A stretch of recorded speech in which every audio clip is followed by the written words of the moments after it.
Kidulthood. You know, obviously, you're looking at this guy right now going through what he's going through now. You know, and we know... You're talking about Noel Clarke, yeah? Noel Clarke and everything, yeah. You know, and we know in the industry, you have a lot of females and everything out, and you know, around you're the star, you're the celebrity, and all that kind of stuff, right? And sometimes, yes, we are in an era where you gotta be careful how you move. You can't abuse your power, man. You can't abuse it, bro. But I just feel like it's not even. It's an era. It's a time where people have got very little tolerance for abuse of power, whether that's in terms of race, whether that's in terms of sexuality, and social media has democratized people's voices and allow people to feel like they can take a stand against any injustice that they witness. And there are certain injustices that we all agree as human beings are just wrong. Like, you know, 100%. And if you abuse your power, like, you know, like you get your comeuppance. And so ultimately that's the nature of the game, that's the nature of the beast, and that should have always been the case all along. Like, you know, it's only right that, you know, if you're a problematic or person, or you have problematic relationships, or that you abuse your power at the expense of other people, it's only right that you get your comeuppance, you know. So I just think right is right and wrong is wrong, 100%. You know. And so, but don't you think, like, in this, going by this era now, it comes out as the person is guilty already before even... I think for me, like, I think 100%, I feel like there needs to be due process. I think, like, I'm a lawyer by training, right? And so, like, I believe in due process, and I believe in not criminalizing people just through accusation. Yeah. And so for me, I genuinely think, definitely, I feel like there needs to be due process in all instances. However, if, like, you know, if it's been proven that someone's done something wrong, then, you know. You know, because we always have this conversation here when it comes to, like, the cancel culture and everything, right? Like, the court of public opinion and everything, right? I think it's dangerous. I think it's dangerous. And I don't believe that you should be cancelled because someone says you did something. Like, do you get what I'm saying? It was like, oh, Femi slapped me. Like, and there's no one saw, but he definitely slapped me, and then it starts trending. Femi slapped me, and then Femi's cancelled because he slaps people. Do you get what I'm saying? And so I just feel like it's problematic when it's abused, and it's problematic that people can just scream that Femi's done something to me or someone's done something to me, and then that's enough. Like, do you get what I'm saying? Like, to completely destroy who you are, destroy everything that you built. And so for me, I just feel like that's the danger of the culture that we live in. But maybe that's why you shouldn't slap people in the first place. 100%. 100%, bro. 100%. You should have slapped me in the first place, bro. No. Lawyer now. But you're like the fittest. But true, that is very true. On that one, bro. But do you feel like, I mean, half of the cases that come up these days are things that happened like over a decade ago or it's hard to prove. Ago. Exactly, that's what it's hard to prove, like. But I just feel like it's like saying because slavery happened hundreds and hundreds of years ago, that we should just overlook it. Yeah. No, you know what, bro? That's a good one right there. Do you know what I mean? That's a good, but then this is my rebuttal. So like, you see black people, right? We're like, like colonialism, racism, slavery, we still talk about it today, right? And we still feel like we are marginalized in Western society. And so it's not even just in England and America, it's in France, it's in Brazil, it's everywhere, yeah? And like, you know, and I say places like Brazil because we don't think about Brazil as having... Brazil has got the second biggest black population in the world outside after Nigeria. Yeah. Imagine that. So, imagine, but we don't associate. We don't associate. No, like, bro, Yoruba culture in Brazil is huge. Like, they practice Ifa more than we actually do back home. Yeah, we actually do back home. Yeah. Literally. And so for me, ultimately, the point I'm trying to make is that actually we talk about slavery happened, and it's the side effect, the after effects, the consequences of slavery has resulted. Racism is new slavery, right? It's like rebranded. Slavery rebranded as racism, right? And so for us, we're trying to fight that, and we're constantly against that, and we're saying, but some people are like, just forget about it. It happened hundreds of years ago. Just get over it. Just move on. Why don't you get on with it? And then you look at them and you're like, no, shut your mouth. And so in a way, like, you know, if a woman says that you slapped her bum 10 years ago and she felt uncomfortable, and actually because society has allowed her to be able to talk about it publicly now, then you can't erase that. You can't erase that. All right, cool. How about people that say 10 years ago, it was sort of acceptable to move to a girl in a certain way, right? But then 10, 20 years down the line, they now dig it up on Twitter or whatever, and now you're having to face the consequences. Someone will say, okay, how about 10 to 20 years ago, the speed limit, right? Because I went over the speed limit of 70 miles per hour, right? Now the speed limit is 50 miles per hour, right? Do you know what's But then you're trying to punish me. Do you know what's funny? For you know what I realize about cancel culture? A lot of it is not even about criminality. They don't want to criminalize the person. The idea is it's about ethics. So it's not about criminality, it's about ethics. It's about your character, your conduct as a person, right? And so they're not even trying to make the person go to prison. The punishment is that you're ethically wrong or you're culturally wrong, right? And take away your livelihood. No, I'm not disputing that, but they're saying you shouldn't be able to enjoy your success because your ethics are wrong and not in line with present culture. But that's what I'm saying though. So because I broke whatever rule, which was acceptable 20 years ago.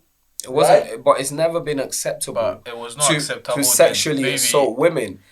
Maybe it was looked down upon. Yeah, but then apart from that, right? You know how it is. 15, 20 years ago, there are jokes that you could crack, right? Back then that you can't really say now, right? So because it was acceptable and cool to say then. I get the point that you're trying to make. You put it on Twitter. No, right? I get the point that you're trying to make. But now people dig it up. For example, the thing that happened with Kevin Hart. Yeah, he made a joke about. But Kevin Hart should have just apologized and said, "Oh, you know what?" He did. He didn't. It was a weird apology. It was actually a weird apology. Oh, in the end, he apologized. No, on his program. No. Netflix. No. He did bare apologies, right? But he still lost the gig. I think Kevin Hart, I feel like he didn't apologise off the bat. And also, Kevin Hart should have just said, you know what, I was telling these jokes at a time, it was accepted. I feel like people don't have honest responses. Because he took his time to apologise. Yeah, people don't have honest responses. I personally don't think he should have. No, but this is the thing. The point is, that's your opinion. But the point is, right, you are now getting a platform and people are like, you know what, I don't feel comfortable with Kevin Hart having that platform because he said this. Why do you have to be wrong and strong? Just say, you know what, it wasn't a big deal to me. It didn't mean anything. I'm sorry. But at the time, this was that the parameters of comedy allowed me to tell these jokes. But I'm not saying that to justify it now. I'm just saying, you know what, I'm really sorry from the bottom of my heart. And that's it. Just move on. Because who cares? They care. No, but as in like, what I'm saying is that who cares in terms of you apologising? Why do you need to take long to apologise? And sometimes like people just wait for things to go away. Because he held his foot, he put his foot down for a while before he eventually came out. But then the thing is though, like at the end of the day, right, we educate, we learn new stuff every day, right? So now, some of the things that we learn today, we didn't know that 10, 15 years ago. No, bro, everything you're saying, I agree with you, but I just think like it needs to be on a case by case basis. I feel because I just feel like there's no hard and fast rules for managing these things. I just don't think there is. I think it's a really hard debate to have because when you're talking about it in relation to racism, then it becomes tricky. When you're talking about it in relation, I don't think people take racism seriously anyway. Why do you think that is? Because black people are marginalized and do not have enough power, both economically and politically, to shape the way the West perceive black people. And because the Western culture is the preeminent culture in the world at the moment, black people are marginalized. And so no one cares. Because if you look at the only form of racism that anyone ever takes seriously is anti-Semitism. Boom. So if they treated all forms of racism like anti-Semitism, there'll be no racism in the world. Yeah. But then, do you think it's because obviously the Jews have a lot of power, they control a lot of things? I said that already. Yeah, exactly. I feel like everyone. I feel like in the West, like, non-black people, not even just Jewish people, like everyone else has more privileges and more power than black are more respected. Yeah. En masse. Yeah. I'm not talking about individual black person. I'm talking as a bigger picture on a macro level. Yeah. I just feel like, like we're still recomposing the facets of what it means to be black. Yeah. So in your experience, talking about that, obviously going through this culture and everything, because now we can agree that the society has become a little bit more liberal now than it was back in the day, right? How was your experience like? As this guy who just came from Nigeria, obviously he's black and everything, and then you saw yourself in this industry doing kidulthood, adulthood, another like. What were your experiences and all that in terms when it comes to your counterparts, with pay, money? You don't know what, I don't really talk about what other people got paid, but ultimately I think you get paid what your agent argues for you to get paid. You get paid what you want to get paid, and you accept pay based on your need at the time. So if you desperately need money, you just do stuff for like low money, right? If you're in a position where you can turn stuff down, which actually makes it easier for like if you're a rich kid. That's why like for a long time acting was dominated by rich middle class white people, because they had money and so they could say no to certain things. Whereas like all the black kids just did what they could because they needed the money to get by. And so I just think like I think people can exploit. I want to be careful here because I don't want to generalize, but I just feel like people exploit people based on how desperate they are. And I just feel like because in the West, again, just across the board in America, in England, in France, wherever, in the West, black people have less capital. In the West, we have less capital. Sometimes when we enter into some music or film, like more manipulated. Do you think so? Because there was a statistic that I saw, whatever, especially in America, bro, we spend the most money, bro. No, I'm not saying we don't spend. I'm saying in terms of pay. Oh. Other like people get paid more than us. No matter what we do. Like, do you get what I'm saying? Other people. And again, it's not even like, it's just like, it's something that is part of the fight, right? It's part of the good fight, to have equity in pay, right? Other people, and I'm talking like in film, if you're a doctor, if you're everywhere, if you work in a supermarket, most jobs, do you know what I mean? And so like, it's just like making sure you're not being exploited. And at the end of the day, I think people also need to have like open conversations with their colleagues about pay. Yeah, 100%. So just like, but a lot in England, it's weird because people don't talk about it. People don't talk about it. No. People don't talk. It's kind of tacky. I kind of think it's nice. One of the nicest things about England, is we're not. Rappers are starting to do it now, but before, English culture is not about money. You see, in Africa, everyone knows that uncle's got money. Everybody's, yes, sir. Good to see you, sir. Good evening, sir. But in England, like, a man could walk in there, you don't know how much money he's got. And that's one of the most beautiful things, one of the most endearing things about England is that people are not tacky with money. Whereas the rest of the world, you go to America, like rappers, the minute rappers make their first million, you know. Why do I know that you have $1 million? It's in my business. But rappers will be telling you, like I was listening to J. Cole's album on here, it's like, oh yeah, he's got a tune where he's talking about he's still grinding even though he's worth 100 mil. I'm like, bro, I don't want to know this. I don't give a fuck. You get me? but Americans love talking about money and that because that's what that society's based on, and that's spread across the world. But there's this little thing in Britain where people don't talk about money. There's a gift and a curse. There's a gift in that if you walk into a building, like no one judges you based on money, except if you're black, because then people just judge you because you're black. but then where it's problematic is that in your workplace, you should be able to talk to your colleagues about how much they're getting paid to make sure that you've got equity in pay. You're the same page and everything. Let's go to adulthood and everything, right, bro? What were you guys thinking? What was everyone thinking? I didn't write the script. No, hold up. What were you guys thinking when you guys went into Sam's house, right? To that was Kidulthood. Kidulthood. You guys went into his house to obviously. That was the script. I was thinking, let me do the script. But then this is the thing. This is where I'm going to. Every day we see kids, right? Like obviously Moony, Sam, Jay, and all. Moony. Come on, you, bro. You get it? Yeah, like this guy was smoking Moony. I don't even smoke, you know. Freddie could do it in school.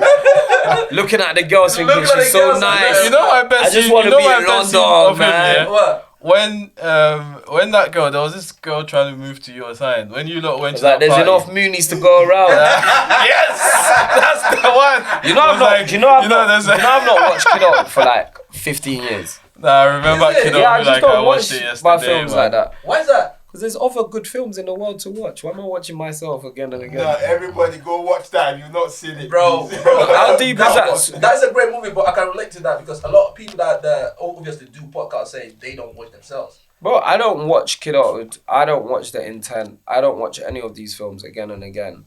Because I know what's gonna happen. I know what's gonna happen. I was there. I lived it. And I know what my mistakes were. And I'm trying to move on so I can do better. And so I don't need to watch them again and again. When they come out, I watch them loads. So like when Kidulthood came out, I watched that about 10 times. Like, do you know what I mean? But then once it's out, you just let it live its life. And then Did you criticize yourself in the movie as like, yo, I fucked up over there? Yeah, a lot. I don't think I was good in adulthood. I think I could have been better in that. Yeah? Yeah, I hear that still. Like, I mean, at the end of the day, that's how you get bit on. Yeah. I've got films where I'm like, I'm not that good in that. I'm not that. I could have tried harder in that scene. Just analysing myself and just being very honest about, you know, my performances and my ability and like how I can push myself to be a lot better every single time I'm on screen. Yeah, 100%, bro. But then the thing is, like, just like I said earlier, we always see, I mean, on the street now, we see a Jay, a Sam, and other kind of things hanging around the corners right now, right? And obviously getting in trouble. And they probably were friends before. Now they're enemies, killing each other, stabbing each other and everything, right? What are your thoughts when it comes to that? Like, just looking at the whole... As a Christian, everybody needs Jesus in their life. As a Christian, my Christian solution, everyone needs to go to church, like, you know, turn the other cheek, all of that, all the gospels, right? Yeah. I think that's really important. And on a serious level, I just feel like people don't have ethics, right? Because like, how could you take someone else's life? Do you know the magnitude of that? Do you think them kids I don't know if they're thinking, but do you know how mad it is there for me, as a man, to shoot you right now or to stab you? You know, like for me to stab you, I have to come so close. It takes a lot, like do you know, and you have to be like, you know, like, and so for me, I just think it's just a different. You have to have a different mind because I can't relate. I'm not from that life. I've never aspired to be like that type of person. I've never wanted to kill someone. I've just never felt that. So I can't even relate. I just also think like, you know, there's no quick solution. Like, you know, you can say, oh, the parents need to be involved, the schools, but like ultimately, there's that, but there's like, they could send them back home to Jamaica, to Nigeria, let them experience one time. Exactly. Like, they could send them back home. 100%. But not the government, because the government's trying to deport like all manner of West Indian people at the moment. It's still going on. It's not like they're trying to like almost de-state people. So like, even if you were born here and if you commit a crime, they can take your passport. Yeah. 100%. 100%. Yeah. But I'm from England. What do you mean you can take my passport? I'm like, They have the right- and I also think that's really That's that crazy. That just shows you how alive racism is. Yeah. Because if a white kid is misbehaving, where do you send them? Like to Newcastle or to Dorset? Do you get what I'm saying? So like that shows that racism is live in the system. Bro, it's live. Because it's like, even though I was born here, I'm not fully accepted by the state. Nah. The state can de-state me or like get rid of. Somehow. But talking about this, you've been involved in projects to do with young offenders and all that, haven't you? Yeah. Yeah, because when I was reading about that, I was thinking maybe because you've sort of been involved in that kind of life before. Nah. You know what? I'm not even gonna like I said before, like I grew up on an estate, so I know what it's like to be on road. I can relate on that level, but I've just never wanted to be like a road. Everyone wants to be a bad man. That's a London thing, innit? Yeah. Like, do you get what I'm saying? It's a London thing. Yeah. It's being like one of the aspirations if you grow up on an estate is to be a bad man. You don't want people to look at you like you're... feared. Yeah, you want people to... Like, it's weird. No one wants to be rich. Like, everyone wants to be a bad man. That surprises me, bro. You know that in Africa, everyone wants to... In Africa, everyone wants to be rich. In London, everyone wants to be a bad man. Do you know how weird that aspiration is? It's like when we really... Because you want to be a bad... People pave the way and girls are like, hi, bad man. And it's a weird mentality, and so like that's existed in like, you know, in like street culture, because it's not even the thing is like street culture in Britain is not even necessarily a black thing. It's like a poor thing. It's a working class thing, 100%. right? And so it's a white, it's a black thing, and I just feel like a lot of these youths like have that aspiration still of wanting to be bad man and wanting to be revered, but I just didn't want no one to think I was a pussy. Yeah, exactly. That was most important to me. Yeah. I mean, from you know, forgive me for my like crude language. I couldn't think of a better word to say, but like as long as you don't think like I'm soft, that was enough for me. Like, do you get what I'm saying? As long as I didn't want to be a victim.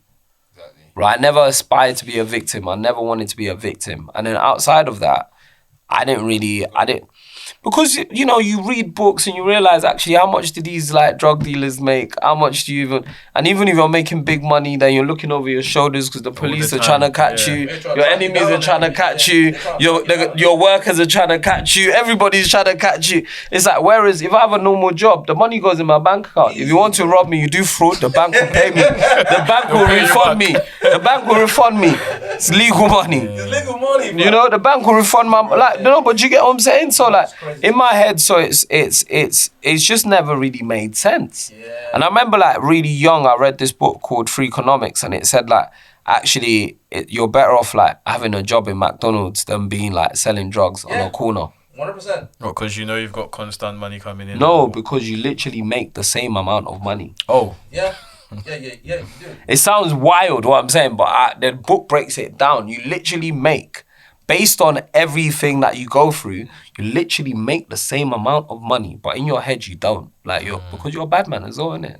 And you can get girls. Yeah. You can get girls, bro. Well, it comes with the package, And so like in terms of I think like black British culture is changing as well, and like street culture is changing to be more aspirational, because a lot of these rappers are making more money now. Yeah. And so in a way, people now want to secure the bag.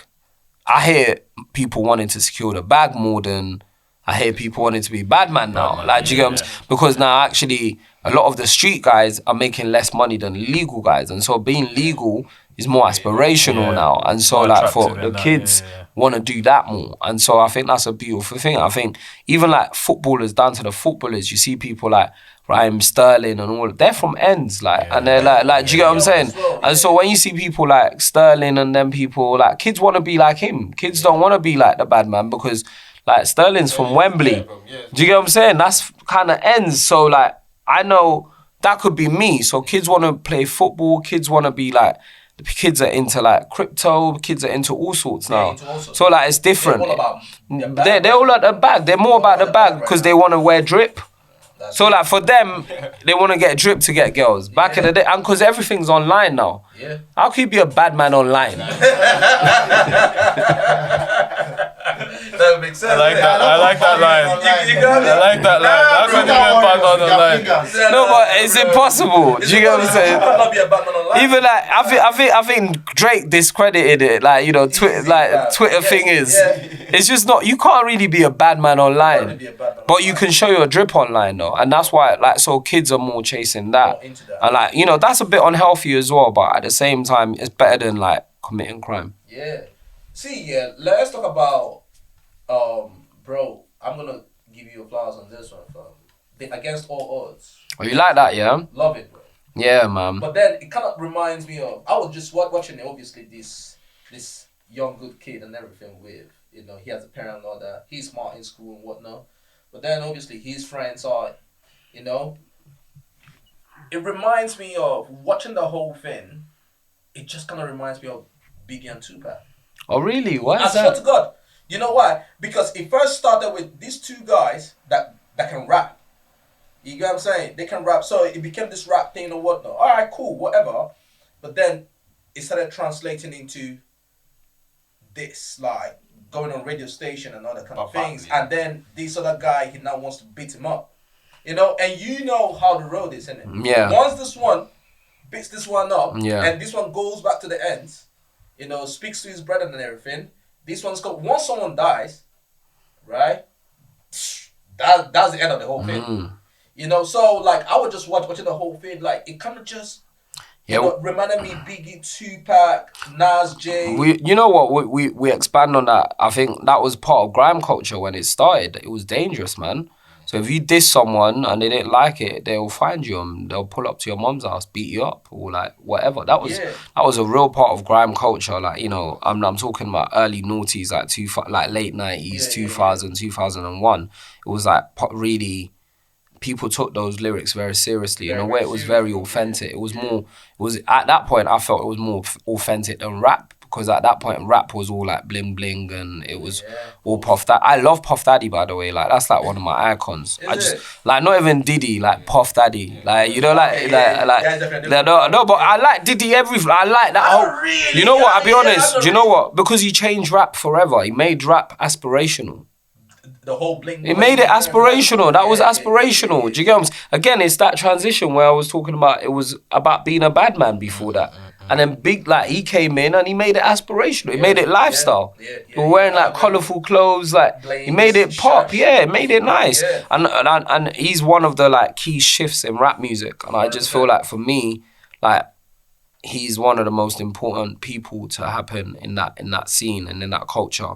But that's me just going off point. But ultimately, like we wanted to create something that was authentic to the early days of grime. And like if you know the early days of grime, you could relate. But at the same time, it's universal because it's like Biggie, Tupac. It's like, rap battles from back in the day. It's like rap battles. It's like sound clashes in Jamaica. It's like, do you get what I'm saying? So like this. So it's definitely got universal themes. Yeah. But then, like just like I said, I was watching it and I just remembered, Stormzy and Chipmunk, right? Yeah, that's funny. Because it was basically the same no. shit. Do you know what? It's funny because like like the Stormzy and Chipmunk thing happened, just like after we'd already made that film, and so it was funny. We made that film in 2019. And so, like, it was funny when Stormzy and Chipmunk, and Stormzy and Wiley first, and then it was Stormzy and Chipmunk. And so when I saw the Stormzy and Wiley stuff, like, it was funny because we already had that film. Exactly, yeah. We had that film in the bag from, like, a year, 2 years before. I mean, we put it out last November. It was, like, a little short. It was the first thing me and Nikki had released online. And, like, I've not even checked it. I'm sure it's doing well online. And then we've got like, a whole series, like, around it. So, hopefully, eventually, when we have time, we'll get that done as well. Let's dive into politics, man. Oh my gosh. No. Hold on. One more thing that I want to talk about. Yeah. You work with Slinkton a lot, innit?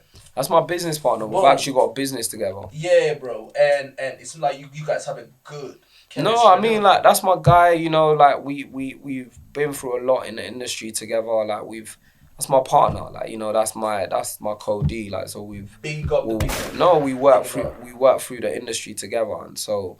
Like, you know, there's stuff that he's developing himself, there's stuff that I'm developing myself, but a lot of the work that we do is like co-produced, and a lot of the work that I'm doing is with him. And like, you know, there's like maybe 1 or 2, maybe 3 things that he's doing, he's got bubbling, and vice versa. So, but yeah, that's my business. We've got like maybe 2 or 3 together. That's sweet. fucking dope, Yeah. bro. That's dope, bro. Yeah, man, you want to talk about politics about that, yeah? Go on, with many hats in there. Bro, listen, bro. We grind for. We trying to do reality, bro.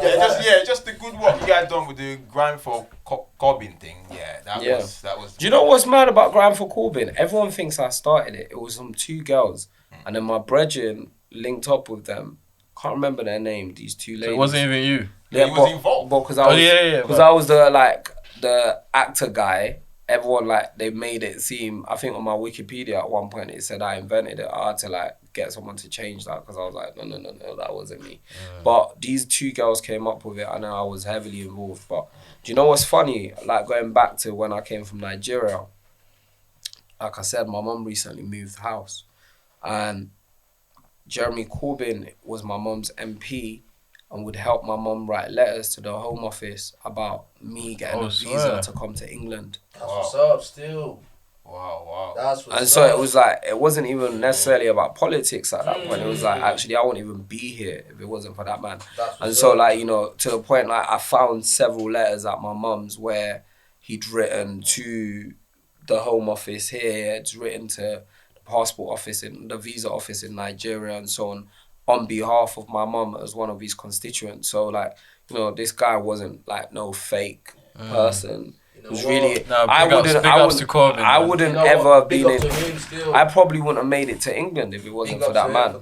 And I've never even really met him. I think I might have met him once and said hello to him or something like, but like that's the truth. Like, you know, I've got letters with my man's name and signature on it in my house now. In your yard now, yeah. From like, so the connection was really from like the 90s, like from like the mid 90s.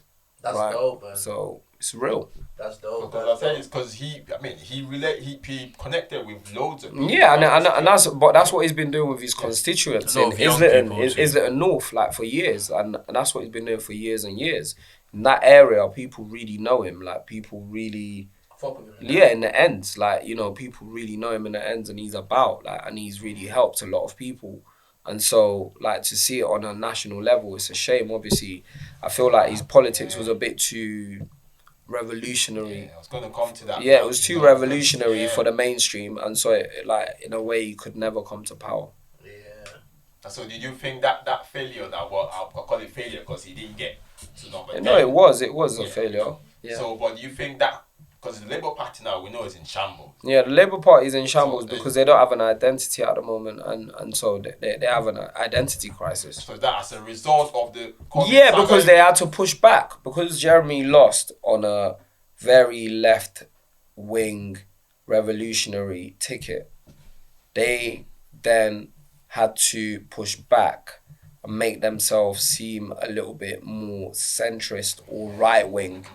And so there was, but then how do you distinguish yourself from the Conservative Party then? So the problem they've got is that they need the Conservative votes. They want their votes back, right? But and so they want the north of England back. They want the Midlands back, right? Which they always used to have.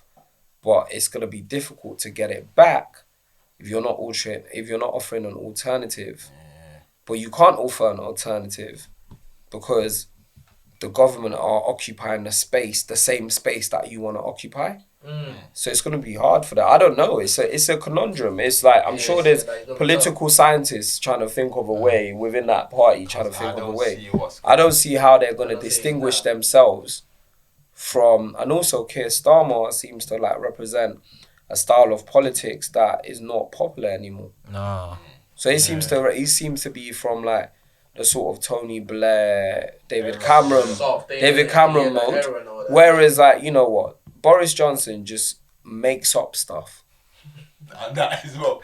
People And he's like that. yeah, it's just No, he just adjusts. yeah, you know, he's he just adjusts flamboyant. and then He's he- flexible. He's Yep, not really. yep, He doesn't really stick to his gun. He just says whatever he needs to say to win people Yep, over. what people want to And hear. like what you they know, he want, gives yeah, people what they want to hear, and people like are gullible and people buy it. Yeah, like people love it there. But like, what do you think about Boris Johnson with the whole thing that's going around him right now? Like him getting 50 grand. Their whole government. is dodgy. Bro, I said that the man is. No, like, not just him. some of these No, you're not African listening. politicians, Their whole government. Like, what's his name? They gave a contract to their brethren that had never worked in track and trace. The track and trace. That's Yeah, I heard of that. yeah, that's. Man, No, but I'm talking like someone gave a contract to their next door neighbor.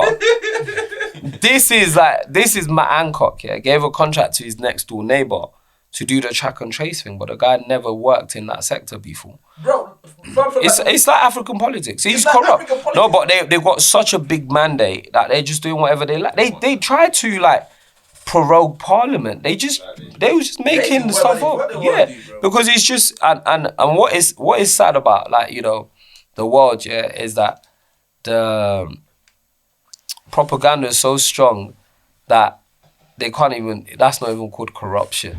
Yeah, it's not. Him having all these undeclared money. He's got undeclared children as well, I've heard.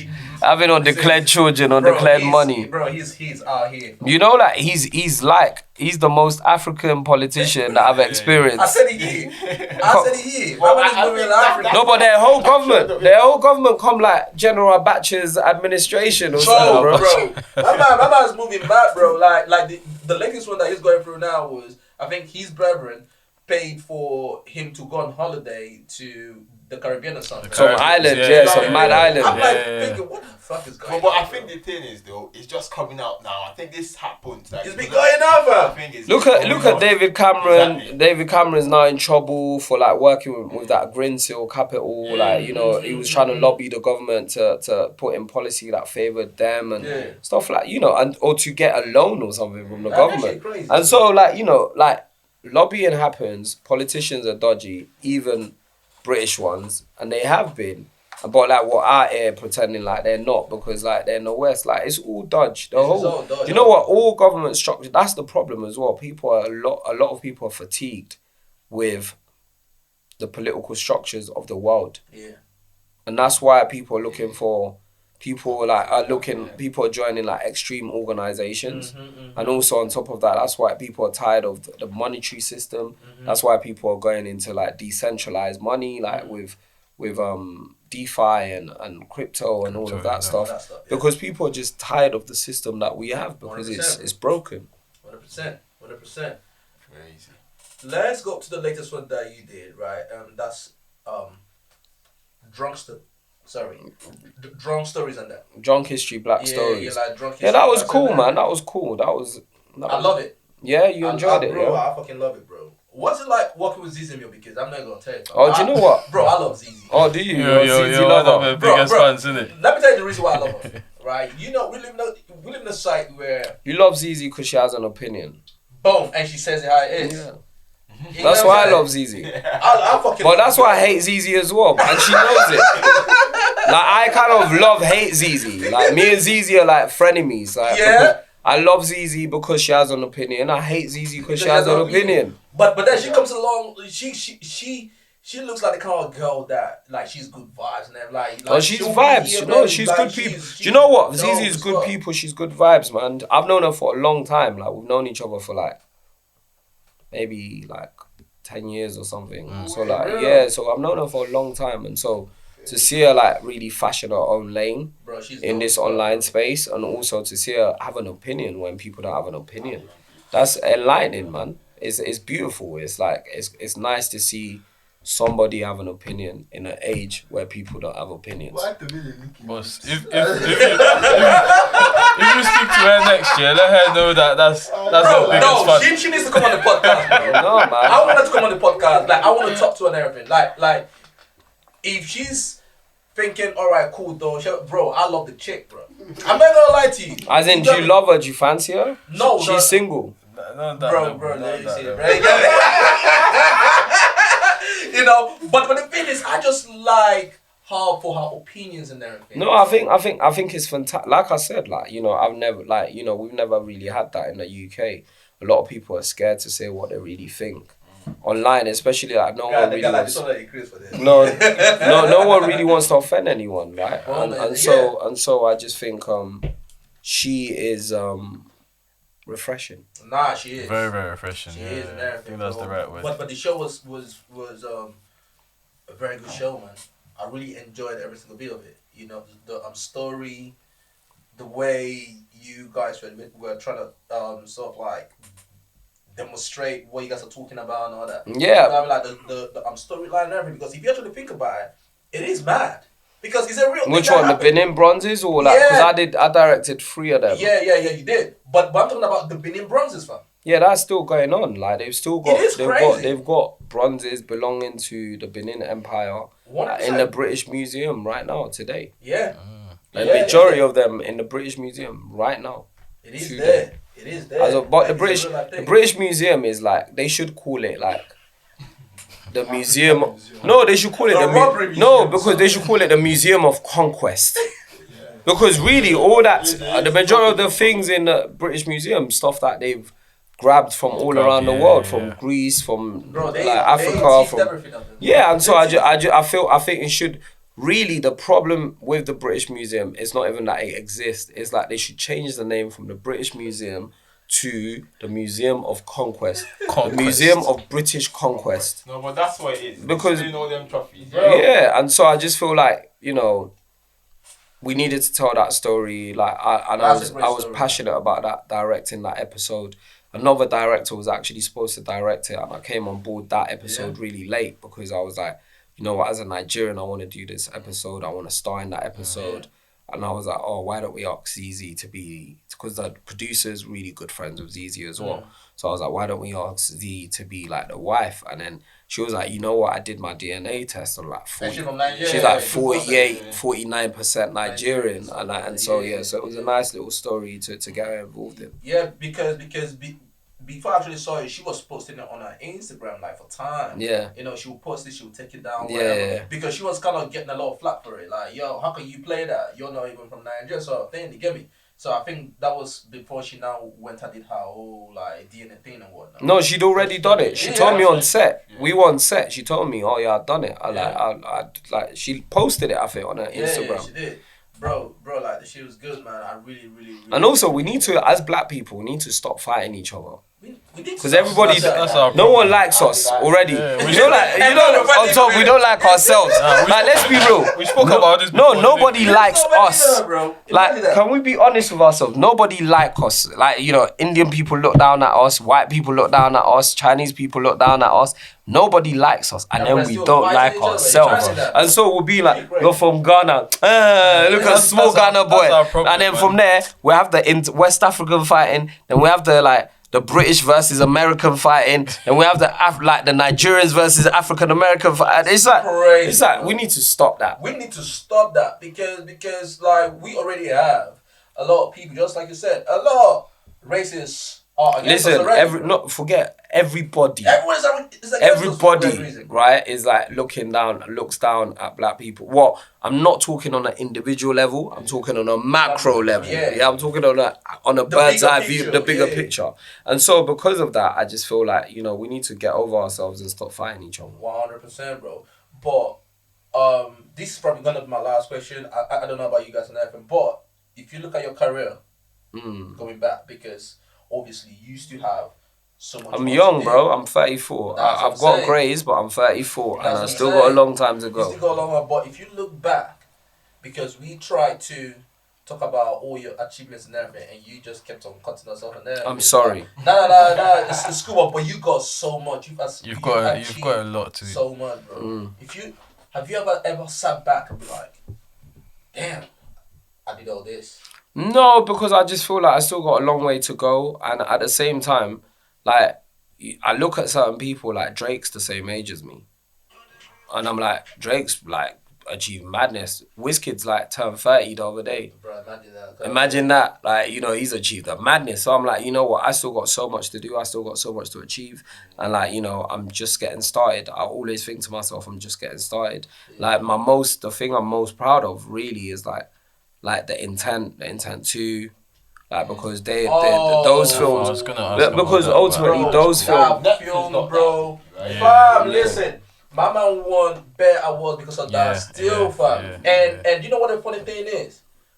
That was done independently as well. so the intent was us, right? So like for me, that's why, like, obviously I could sit here and talk to you about Kidulthood and those projects all day, but I love the intent more than anything I've ever 100%. done. That's my favourite thing. 100%. Because that's our thing. That's me and Nikki's thing. Like, we created that. Solely, like, Yeah, just that was, the two we of created you. that. I mean, we had a team of people. Let's Of course, let's but not then- take away from Yeah, our team. yeah. And like, big up our team as well, like, you know, that worked on it with us, but that's our thing. And so for me, that's like the thing I'm most proud of. Bro. And that's international. That's Yeah. you know, I've got a team in the US. They love that. They've never watched Kidulthood in those films. Bro. They love the intent. Listen, when the movie came out, the cinemas were sold out. 100%. I think it was It number... picked at What, it was number with another three on movie. iTunes. Number 3 or something Yeah, like that. iTunes, Oh, yeah. Yeah. My man, like, they won awards because of that That was movie, a good bro. one. You get what I'm saying? And you're thinking, fam, we all, because you hear rappers talk about everything, everybody wants the big machine behind them, right? You want to be signed to this. But they did it independently and sold it to Netflix. Which, to me, it tells me, bro, whatever you want to do, Anything's achievable, man. anything is achievable, bro. You got what I mean? Forget about the big machine. As long as you have the vision, and as long as you have the will and the zeal to go out there and achieve it, do it, then you can now package it up however you Listen, want to I was texting Daniel Kaluuya today, the other time, last week or something, to congratulate him for his Oscar. And I said to him, you know what, seeing you up there shows me that there's no limit. There's no limit, bro. There's no limit to it now. There's no limit to anything, bro. You just have to keep going. I'll keep going. You know, there's you can achieve anything beyond your wildest imagination. So for me, like, that's what that film showed us, was that, you know, we wanted to make our own film, and, you know, along the way, God showed us, introduced us to people that we needed to make it happen in a big way. So that's my like, for me, like, Kidulthood, and then the intent. 100%, bro. 100%. For me, in terms of like key moments in my career, my life. To me, yeah, yes, Kidulthood is cool. You know, that franchise is cool, right? But I don't even really look at it when I think about it, bro. I look at it from, like you said, from fresh off the boat. You know, the intent. All your movies that you actually have a hand in. Whether as a producer, whether as a director or writer, and everything. Those movies that you have your hand in, to me, that's what I respect the most. Of course, Because I know how hard it is in the industry. Like, this is not like Nigeria, like, or Africa, what's it called, the Nollywood and whatever. You're in a white man's land, innit? You got me? But you're still moving, still doing No, but this still, the thing. shaking The on. land is whatever you want it to be, right? And so Yeah. you can't look at the obstacles. You just look at the opportunities. So like when COVID started, like my outlook on COVID changed when I was like, you know what, I have to embrace this as an opportunity, not as a. Because I was getting, I just want to go out. Oh, there's so much I want to do. But then when I was like, you know what, when I rebranded it as an opportunity to myself to achieve things that I otherwise wouldn't be able to do. When outside was over. Before us, everything just opened up. My mind, opportunities opened up. Bro, and that was the same way we thought. That was the reason why we started this podcast. We just had this podcast in November, innit? Yeah, end of You know what I'm saying? November, And like, we just thought, you know what? Let's do this. No, I just think you just need to embrace every single opportunity, like every single situation. Look at the opportunity. So like, we live in a predominantly white country, and we are marginalized minority. However, we need to embrace the opportunities that exist here, because within that there are opportunities. Within every hardship, there's like windows of opportunities, and our ability, our job as humans is to, as people is to try to figure out find that what opportunity those where gaps you are. can- yep, And yep, that's yep, that therein lies, freedom. Therein lies, liberation from the big power structures that try to stop you flexing. That's what's up, bro. Good that you mentioned the podcasting, but Mama's been doing this for, but Cut the Chat is OG. No, it's like Cut the Chat. We started about a decade ago, Yeah, man, that's and OG. before, and it wasn't a podcast. It was like a at first. YouTube Yeah, show yeah. because podcasts weren't really a It was thing. not really. But we Yeah, were at doing the a time, innit? podcast really because we would sit down and talk to like Ed Sheeran for 2 hours and try to edit it into a 10-minute YouTube clip because back in the day, YouTube was only 10 minutes. Yeah. It's mad, isn't Like it? people don't even, and I'm talking like this is like 10, 11 years ago. Like YouTube only allowed you to put on 10-minute clip. There was a limit on how long your clips could be. This is how That's old smart, Cut the you know. Chat's been going for. Yeah, it was. I mean, that's what like the vision and the longevity. Come on. I mean, like the thing with Cut the Chat, What it did was you like it was. I had a bigger vision for it, but then at Yeah. the same time, I needed it. The rest of the team, I needed to like go with what the rest of the team saw it, and I like where it's got to now. I think it's the easiest, most convenient way for us to do it, and we're doing it, and it's just like it's just literally over time, and you guys will find this as well. Doing a podcast makes you better friends. You become closer. Very close, yeah. And so like these guys are like so close to me now. Like they're some of my closest friends in the world.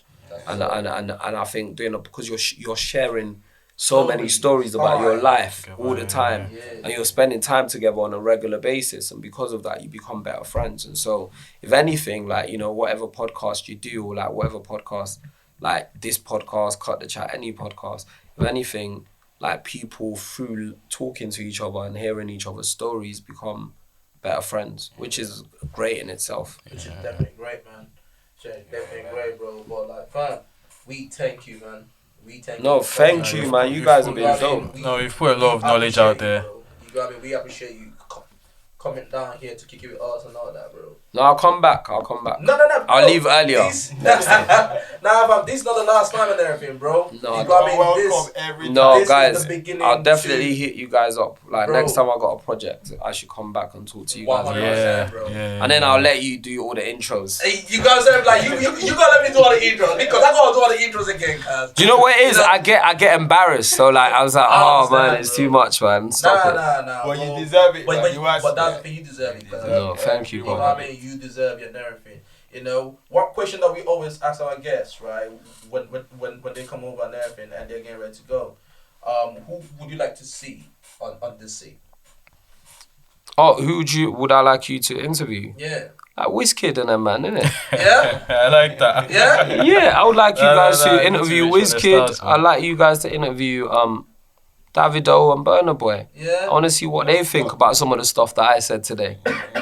Some of the Big stuff. man, you didn't even mention one Ghanaian artist. No, do you know what? Do you know who I like? That's Ghanaian. Do you know who I like? You know what? Sarkodie yeah. is I knew he was hard. gonna He's say such a sick Sarkodie, rapper. man. I like Sarkodie. He's one of my favorite. I wish I could understand him, but obviously it's all good. Yeah. The flow's impeccable. So far as you can relate to the flow's so far as you impeccable. can enjoy it. And then who else do I like from Ghana? King Promise. Can promise. Is he Ghanaian? Yeah, He's he's sick. Ghanaian. He's a sick Ghanaian, artist. yeah. And then I think I like quite a few Ghanaian. I don't really like Shatawale like everyone. I don't like Shatawale. Everyone loves Shatawale. I don't. He's I meant to don't be know like people a- like that. no. He's too loud. I love That guy, Sarkodie, man. Sarkodie I love is the one. Yeah, I like love it. that one as well. You like Shatawale? Yeah. Shatawale, I don't really. No, who's that? Who's What one? oh, Who's what's that Stoneboy? dude? Who's Stoneboy. the one that Wizkid always does tunes with? Stoneboy. No, No, it's not Wizkid. Stoneboy. Oh, Sexy girl from Ghana. Oh, R2B. She's R2B. too, they're hard. R2B's hard. Yeah. R2B's is hard. Wizkid, yeah, but but that yeah, Wizkid yeah, tune. yeah, Like, that tune was slow sick. down. Let me Let me talk talk, to you. my baby. Let me talk to you. You can tell I'm a Wizkid fan, innit? Yeah. No, you guys need to get Wizkid. No, Wizkid FC all day. See you in the You building, heard it, man. man. You need to come over here and No, also. Wizkid FC. Why is he always in Ghana these days? No, but like all the Nigerians ain't Ghana. Nah, fam. Yeah, but Wiz has See, been there since. No, like, all the December. Ghana's lit. Ghana's lit. All the Ghana's Nigerians lit in right Ghana. now, You, guys. I'm not gonna lie. you've actually got proper government. They actually got a government. Yeah, they've actually got government. So, And you know, shit. Ghana's actually one of the safest countries in the world. There we go. So why would anyone want to be in Ghana? Not want to be there. True Exactly. that. Come on, man. Let's be real, man. Like, you know. Fam, listen, bro. I told you, I'm coming Ghana. Yeah. Come on. December was lit, man. Listen, come on, whenever, man. Ghana, like for me, like Ghana is like the leading West African country globally now, at the moment. Like, and this is the thing is obviously the Nigerians are loud because we're loud, and there's so many of us, right? Like the population of Ghana is the population of Lagos, right? And so Imagine how crazy that's mad. And so like Nigerians, there's so many of us and we're loud, but ultimately, Nigeria's biggest asset is the people. It's the people, bro. That's just what it is. And when a Nigerian government comes into power and recognizes that and just empowers the people to do what they want. Because you know how great Nigerians are without no governance. We've not really had real governance for years. Right? And Nigerians still go out there and achieve greatness. We don't even have the conditions to achieve greatness. Imagine the government just put things in place for people to really achieve their true. That'll be great. Like, on another level. True, you know. But for me, I just feel like, yeah, definitely. Like, Ghana's like a popping place. There's so many Ghanaian artists that are escaping me now. Like, I dig. Like, but I just think, like, in terms of, like, that culture, like, Ghanaian culture, Nigerian culture, musically, it's like there's definitely an overlap. Yeah, there's still a big gap, obviously. No, but there's definitely an overlap though. There's definitely like an exchange of sounds, an exchange of ideas. And it's always been, even hip life, right? Like it was big in Nigeria. Like, do you get what I'm saying? Back in the way before my time, but that was a bit. But that if you talk to some Nigerian uncles, they will tell you about hip life. Do you get? Because that was huge, and that's from Ghana. Do you get what I'm saying? There's always been an exchange of culture and an exchange of like, you know, sound, and I just feel like, again, we need to play that up more rather than like, Ghanaian jollof versus Nigerian jollof. I don't know why it's there, boy. Bro, that's played out, right? It's tired, man.